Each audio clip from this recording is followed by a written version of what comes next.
దేవునికి స్తోత్రములు. మీ అందరికీ నా వందనములు. ఈరోజు దేవుని వాగ్దానం, నీతిమంతుడు విశ్వాసం మూలంగా బ్రతుకును. హబక్కూకు గ్రంథము 2వ అధ్యాయం 4వ వచనం.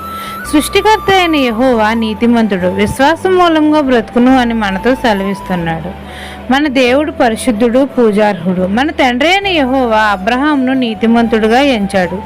అబ్రహాము విశ్వాసం మూలంగా బ్రతికాడు. అబ్రహాము యొక్క విశ్వాసం అతనికి నీతిగా ఎంచబడింది. కాబట్టి అబ్రహాము అనేక జన్మలకు తండ్రిగా ఎంచబడ్డాడు. విశ్వాసం వలన బలము నొందాడు. మన యేసయ్యనందు మనం విశ్వాసం ఉంచితే మనము నీతిమంతులుగా ఎంచబడతాము.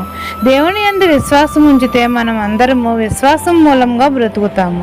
మనం అందరము యేసు ప్రభువు నందు విశ్వాసం ఉంచి విశ్వాసంతో ప్రార్థన చేస్తే మనం తండ్రిని వేటిని అడుగుతామో తండ్రి అవి మనకు దయచేస్తాడు.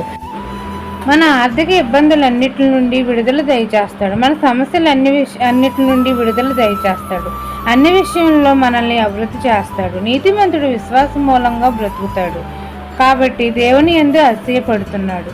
సత్యమందు నిలుచుటకు ప్రాణం ఇస్తాడు. దేవుని కృపా కటాక్షములు మన యందు ఎల్లప్పుడూ నిలిచి ఉంటాయి.